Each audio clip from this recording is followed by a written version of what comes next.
Matapos pagtalunan ni Pangulong Bongbong Marcos sa Senadora Risa Hontiveros ang pastor na si Apollo Kibuloy, maraming individual ang nagpahayag ng kanilang opinyon sa social media. Ang ilan ay sumuporta sa kanilang mga pahayag, subalit ang karamihan ay nagpahayag ng kritisismo. Marahil ay nadama ng mga pulpolitiko ang bigat ng kanilang mga pahayag sa publiko na nagresulta sa mas maraming taong nagpahayag ng kanilang pagkadismaya at hindi pagsang-ayon. Napansin din ang pagtaas ng tensyon sa usapin ng pagiging sangkot ng Pangulo sa mga kontrobersiyang may kinalaman sa ilegal na gawain, partikular na sa issue ng katiwalian sa PhilHealth. Kahit si Senadora Risa Hontiveros ay hindi rin nakaligtas sa batikos ng mga netizens dahil sa kanyang pagpapahayag tungkol dito. Walis ang itong katunayan na dapat nating pagkatutukan. Ngunit bago ang lahat, siguraduhin mag-subscribe at i-hit ang notification bell para sa patuloy na pagtutok sa mga sulyap ng bagong balita sa tunay na boses ng masa.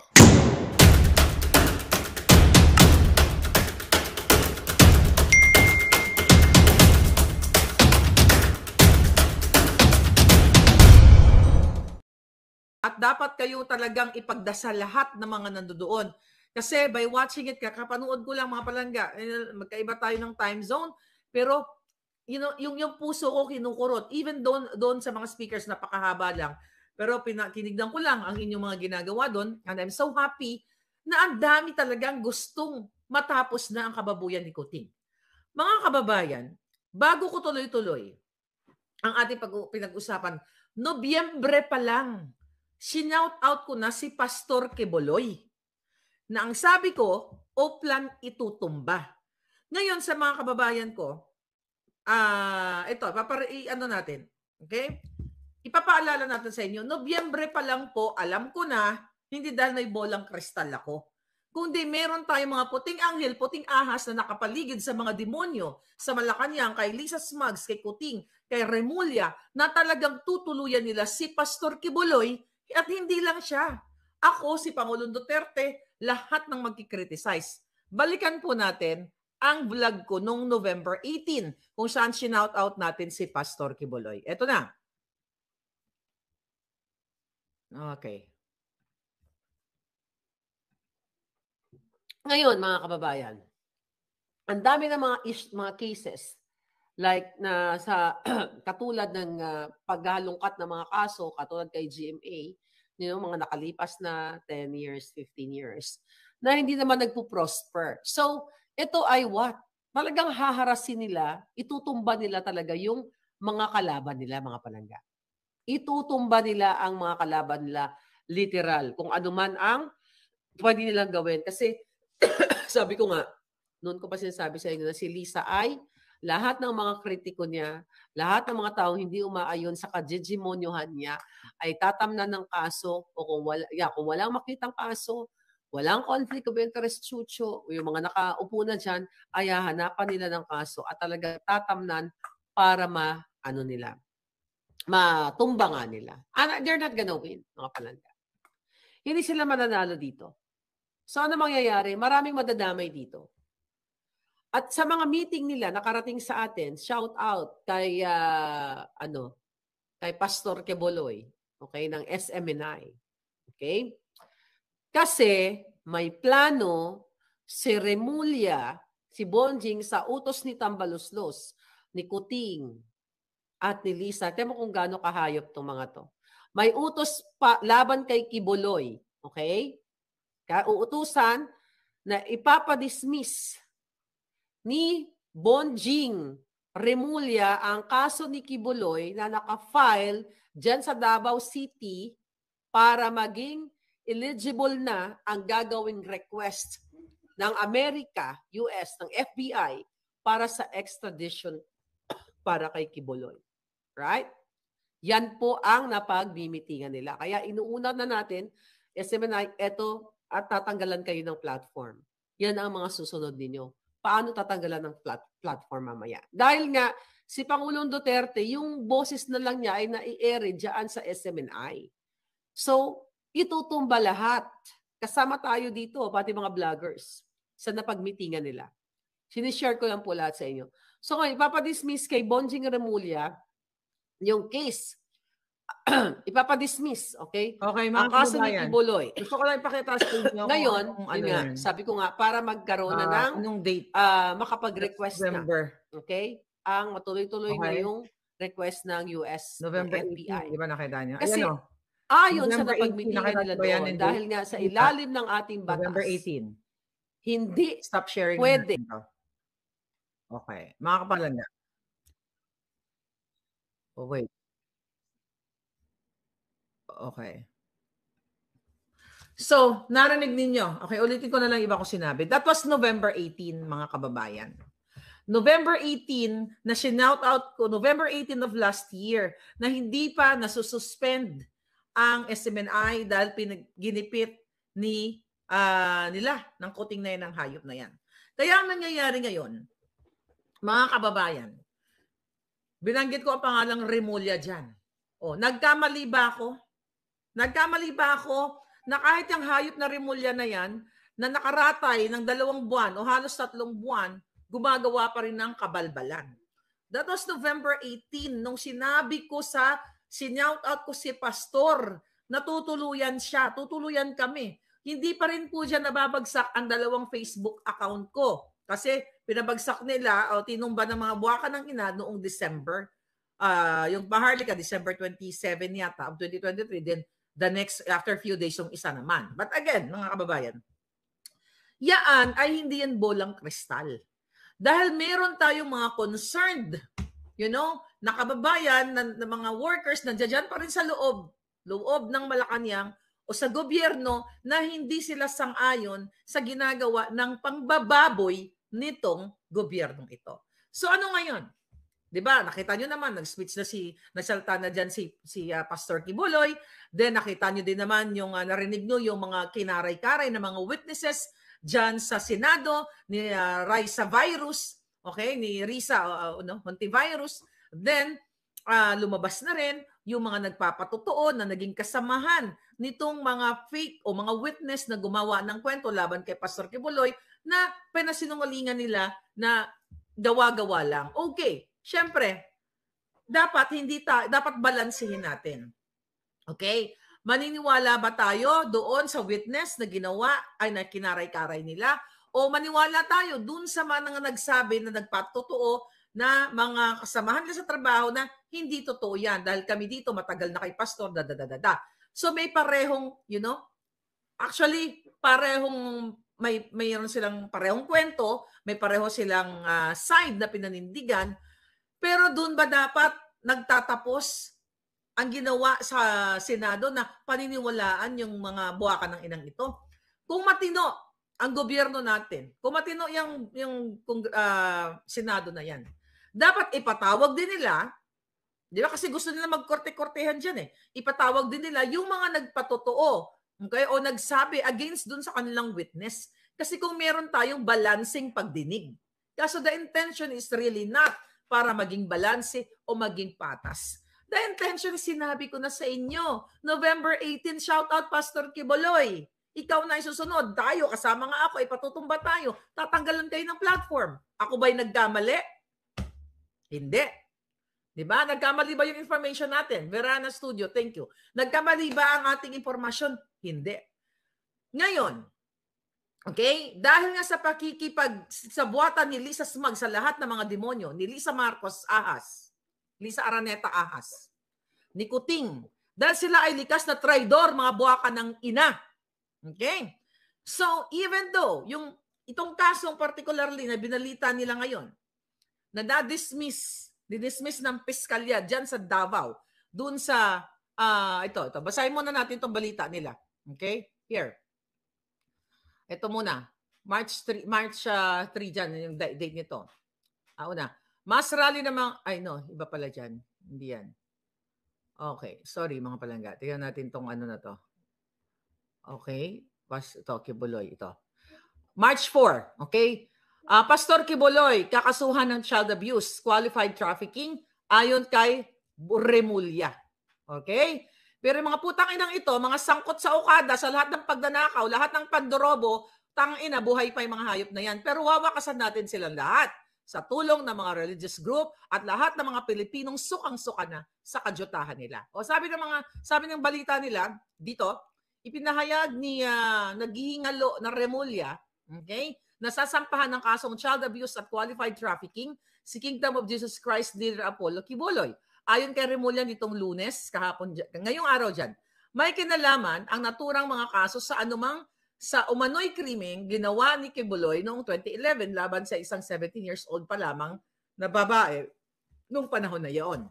Ihain umano ang naturang mga kaso ng prosecutors sa Pasig City at Davao. Matatanda ang naglabas kamakailan ng subpoena ang Senado at Kamara laban kay Pastor kaugnay sa mga umano'y pang-aabuso ng QJC at ng mga nilabag daw ng SMNI. Okay, let's enough for that. Okay. So doon sa isa pang balita, sinabi nila na yung kasong yan actually nabasura na ng piskalya. Kasi walang probable cause. Kumbaga, walang reason para ituloy-tuloy ang kaso kasi pawang kasinungalingan. Yun doon sabi ng piskalya sa Davao. Okay? Pero mga palangga, dahil nga gusto siyang gipitin, kitang-kita nyo naman, sabi ko nga, wala akong bolang kristal. November 18, sinabi ko natutuluyan nila. Sinabi ko dahil may nakarating sa atin na information, natutuluyan nila si Pastor Kibuloy. At itutumba nila, hindi lang si Pastor, kundi ako. Ano nangyari kay Celes? Ano nangyari kay Badoy? Diba? The same pattern. Okay, ngayon, punta tayo dito sa na-dismiss na kaso dyan sa piskalya. Ang ginawa ng mga putang ina, imbis na magtrabaho sila at hulihin ang mga pulburon. Yung DOJ na yan, imbis na hulihin si Sayarot na kasabwat ni Lisa at ni Marcos Jr. at kasama pa sa kanilang mga state visit, yung yung gumagawa ng pulburon. Okay? Pakita natin uli para lang ma-relate natin. Okay? Mga kababayan. Ito mga buwaka ng inang Remulla, si Tambaloslos, lahat sila, imbis yan ang ipakulong. Huli na yan, na-intercept ng Australian Federal Police, yung buwaka ng inang yan, ang kanyang kontrabando papuntang Australia, ayan, nakita nyo, isinama sa mga state visit ni Kuting yang si Sayarot. Alright? At kaya nandyan si Haloslos kasi nung araw na nahuli si Sayarot sa Ayala, Alabang, ang driver niya ay si Bullet Haloslos. Ayan, magkakasama sila sa state visit, papunta yan sa New York, kadyutahan nila. Ngayon, mga kababayan, imbis na pagkaabalahan, ito mga notorious na mga nakakatakot na mga tao, pero protektado at may PSG gamit ang pera ng bayan para yan sa mga hinayupak na yan na sumisira ng buhay nyo araw-araw at nagpapakalat ng droga at kung ano-ano pang mga kasamaan sa ating bayan.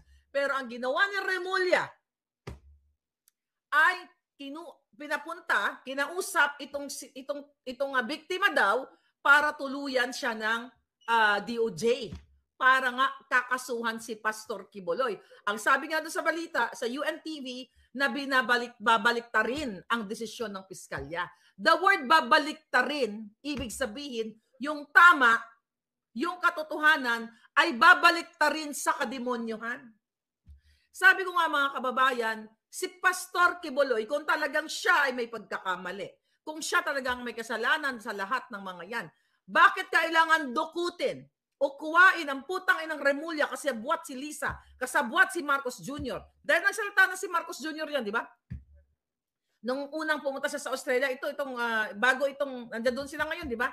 A few days ago. Patawa-tawa pa siyang hayop na yung Kuting na yan, na kasi harapin daw ni Pastor Kibuloy ang kanyang mga kaso, kung wala siyang kung dapat sagutin niya, So obviously, yung inulat ko sa inyo nung November 18 na binanggit ko ang pangalan ni Marcos Jr., ni Ahas Maggs, ni Tambaloslos, ni Remulla. So nag-coincide lang ba yon, mga kababayan? So ibig sabihin, totoo to ang mga nakarating sa ating impormasyon. Bakit nila kukunin sa piskalya ng Davao at dadalhin sa Maynila para what? Para tamnan ng kaso si Pastor Kibuloy. Ilang taon na ito nabasura na nga dahil hindi nga nag-pursue ang kaso dahil what? Walang probable cause. So ang gagawin, utos ni Lisa at ni Marcos Jr., mga kababayan, dukutin mo Remulla, dalhin natin sa Maynila. Dito natin tutuluyan si Pastor Kibuloy at kapag hindi sumipot si Pastor Kibuloy, dito hindi sumagot sa mga ano niya, papa-aresto natin. Bibigyan natin ng warrant of arrest. Very Liza Ahas, Araneta Marcos Smugs pattern. The same thing na ginawa kay Teves, the same thing na ginawa kay Bantag. The same thing din na ginawa sa akin na tinamdan ako ng kaso sa Pilipinas, even though hindi ako nakatira dyan, gumawa sila ng peking address. At ang nasa likod niyan ay si Liza Ahas Demonita Satanas. See, the pattern is the same. Di ba? Kunin nyo, dito natin lalaruin, dito natin puruhan sa Maynila, sa DOJ. So, ibig bang sabihin, yung mga piskalya natin, ang mga prosecutors natin, ang batas natin, ang mga abogado natin sa Davao, sa Bisaya o kung saan man ay walang saysay?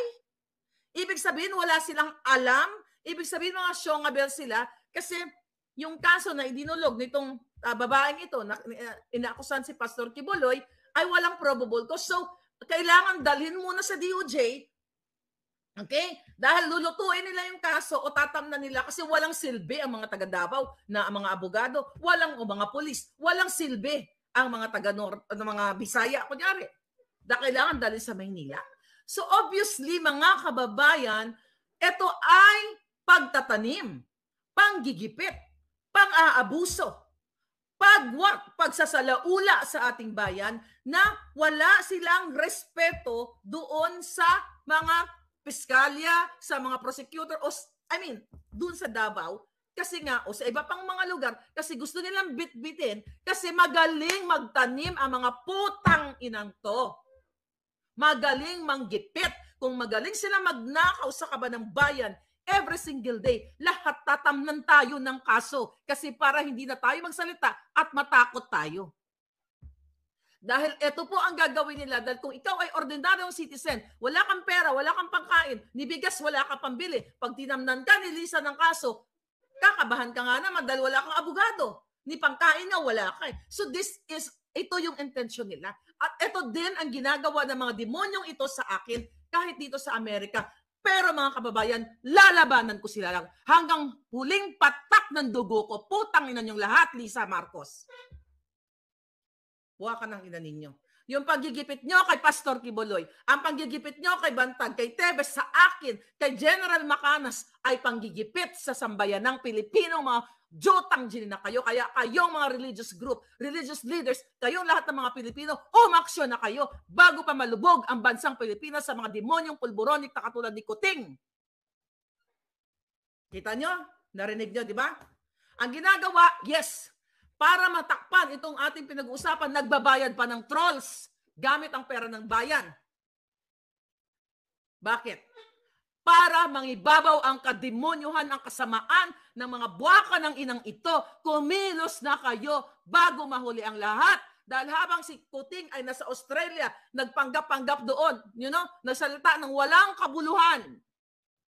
Mga kababayan, nagsalita doon ng mga katsipan. Ang asawa mong Koldoroy, ang mukha na si Liza Ahas, ang buwaka ng inang yan na umuubos sa dugo ng bawat Pilipino. Mga jutang jini na kayong lahat. Hindi pa kayo kunin ng dilubyo, mga hayop kayo. Nakita niya, bakit ako galit? November 18 pa lang sinabi ko na sinautat ko si Pastor Kibuloy. Pastor Kibuloy, ikaw na susunod. Ikaw ang SMNI. So, nagkamali ba ang ating puting ahas dito? Nagkamali ba ang ating informante dito? Hindi. Pinapatay ni Lisa Marcos, ni Marcos Jr., ni Remulla, ni Tambalostos, 10 ng mga demonyo nila ang kinabukasan ninyong lahat, OFW ka man o ordinaryo, pinapatay nila ang karapatan ninyo na mabuhay ng maayos sa bansang Pilipinas. Pero sila, ine-enjoy nila ang pera ninyo, binitbit ang entourage nila sa Australia. Ano ginawa ng mga buwakan ng ina? Binitbit, even yung mga kapokpukan, mga bukangkang lahat, nagbiga-biga ang mga jutang dyan na. Anong palabas nila? Mga kababayan, na keso may pledges na naman ng mga butang inang ito. Anong pledges? Pledges ng Australia? between pledges. Let's talk about pledges later. Tutok natin kay Pastor Kibuloy. Ngayon, nakita ninyo ang power ng mga not only the religious group, ang mga sumusuporta kay Kibuloy, nandun sila Harry Roque, mga sumusuporta sa katotohanan. Panahon na para wakasan ang mga buwaka ng ina.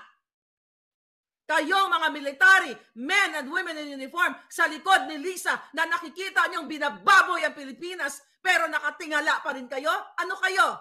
Wala kayong pagmamahal. Hanggang huling patak ng dugo ko dito, isusumpa ko kayo hanggat hindi kayo nagsasalita.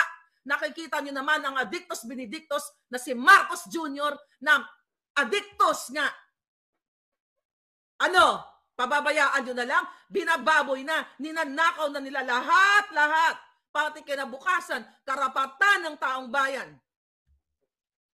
Yung pala si Pastor Kibuloy, kung hindi pala politika yan nakabinbin na yung kaso-kaso na yan, nakabasura na sa Davao. Kung talagang gusto nyo, para kayo sa katotohanan na sinasabi ninyo na protektahan ng mga kabataang naaapi, ay buwaka ng ina, bakit ngayon lang? Dapat, kuting, ikaw buwaka ng ina kang demonyo kang adictus benedictus ka. Kung ang tingin mo pala kay Pastor Kibuloy ay hindi mabuting tao, masama, hayop ka. Bakit ginamit mo siya during the debate ng mga makabelang scripted mong hanayupak ka? Di ba, mga palangga?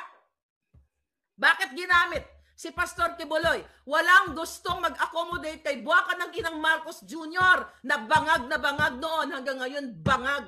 Walang gustong mainstream media. Kung ang tingin nyo pala kay Pastor Kibuloy ay isang ganito, ganyan, may sungay, bakit kayo pumasok sa kingdom ng may sungay?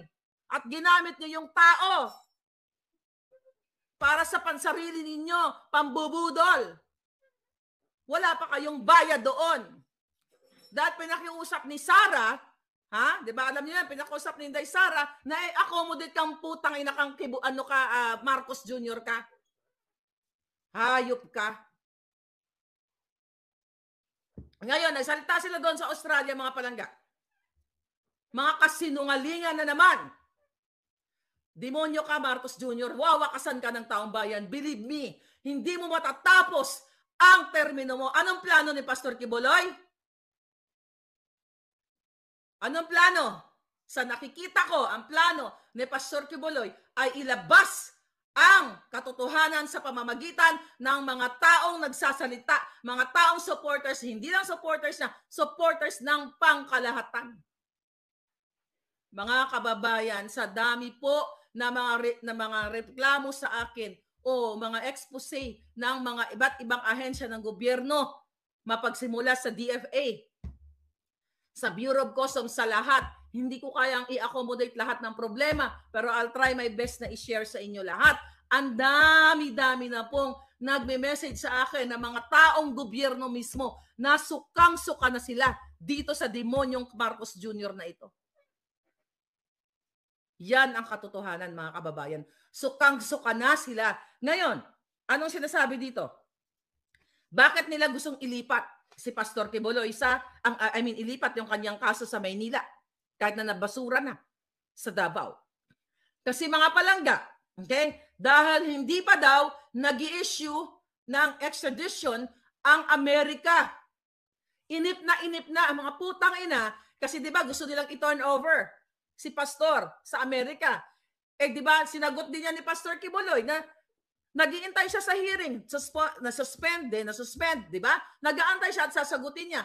Pero hindi pa nagbibigay o hindi pa nagre-request ang Amerika, ang bayan ko dito, na i-extradite si Pastor Kibuloy. Kaya naman, gusto nilang arestuhin na si Pastor Kibuloy sa pamamagitan ng pagtatanim ng kaso ni Ahas, ni Remulla, para hawakan nila sa lieg si Pastor Kibuloy. Di ba? Nung una, gusto nilang umattend sa Senado si Pastor kasi gusto nilang i-contempt. May nakaredy na silang mga tanong para i-contempt si Pastor Kibuloy, para ipakita sa buong mundo, ipahiya na ikinulong nila si Pastor Kibuloy. Ginamit nila ang kanilang puwersahang abuso, pang-aabuso na kapangyarihan ng mga puki ng inang yan. mga balangga. Dahil hindi sumipot si pastor, ito ngayon ang gagawin nila, tutuluyan, at kapag hindi, it's the same thing, kakasuhan nga ng DOJ, sinabi mismo ng Remulla, pag hindi sumagot si Pastor Kibuloy, hindi magpapakita, warrant of arrest ang susunod. Yan ang ginawa kay Bantag, di ba? Remember Bantag? Ang sabi ni Remulla, 99.5% sold na, no, sigurado na, di ba? Hindi pa nga nalilitis ang tao, even si Teves. Hindi pa sila nalilitis. Dahil bakit nagsitago yung mga yan? Bakit umalis yung mga yan? Hindi nyo naintindihan? Kasi abusado ang gobyerno ni Marcos. Hindi pa nga nadidinig si Teves at si Bantag noon, 99.5% na raw ang sigurado nilang panalo na makakalabos si Bantag at saka si Teves. Ganyan din ang sinasabi nila sa akin. Yung mga lahat ng mga kasong tinatanim ni Lisa, 99.5% panalo na sila daw. Julul, mga putang ina nyo. Hindi kayo mananalo sa kababuyan at kasamaan ninyo. Ikaw, Lisa, kakarayin kita hanggang sa korte ng Amerika dahil yan ang gusto mo. Pasisikatin kitang buwaka ng ina ka. Hayop ka. Pasisikatin kita, Lisa. Hindi kita titigilan. Ayaw mo akong tigilan? Hindi lalo kita hindi titigilan. Dahil sabi ko nga, mga kababayan, inireport ko na yung buwaka ng inang babaeng yan na siya ang mastermind kapag may pumatay sa akin. Dahil mismo narinig yan ng aking puting ahas na siya ay papapatay ako at nag-volunteer si Robles na magbabayad sa hitman para sa ulo ko. Ganyan kademonyo ang gobyerno ni Marcos na sinuportahan ko. Pero dahil naging critical ako, ipapapatay ako ng buwaka ng ina ninyo. Kayo sa gobyerno, kayong mga military, pwede rin kayong ipapatay pag wala na kayong silbi sa mga putang inang yan. Yan ang kababuyan ng hayop na yan. Tama mo, gagawin kay pastor? Yan ang gagawin nila mga palangga. Ano kahayupan yan? Tapos ngayon, kaya kayo mga nagrarally-rally, paigtingin nyo lalo. Pag nagsama-sama tayong lahat, mananalo tayo. Sa dami ng umattend kanina sa Luwasang Bonifacio, umattend sa Davao, umattend sa Cebu. Ang pinaka-finale natin, ang nakikita ko dyan, Maynila. Hihilain natin palabas ang mga demonyo, ang mga itong buwaka ng inang to. Yan, ito. Yan. Lalabasin natin itong hayop na to. Itong weak, ito ang punot dulo. Asan na isa? Asawa niya. Okay? Asan ang asawa ng buwaka ng inang to? Okay? Asan ang asawa nitong ahas? Asan na? Ito. Okay. Okay. Itong buwaka ng inang to. Itong ahas ng asawa, gaganituin natin lahat yan. Okay? Yan. Magpupuluputan siya ng sariling asawa at silang dalawa ang magtetigihan. Okay? Itong hayop na ito. Yan. Simbolo ng kademonyuhan sa Pilipinas. Ayan, sinasakal siya at bandang huli, magsasakalan sila ganyan. At ang taong bayan ang magtatapon sa dakala sa kumunoy ng ganyan. Yan ang mangyayari sa kanila, mga palangga. Ganyan. See? Demonyo to mga to. There's another thing. Kaya kailangan kayong magsikilos na mag-speak up. O ito, balikan natin. Noong November 18, di ba? Ano sabi ko sa inyo? Sinabi ko sa inyo, patatahimikin si Duterte.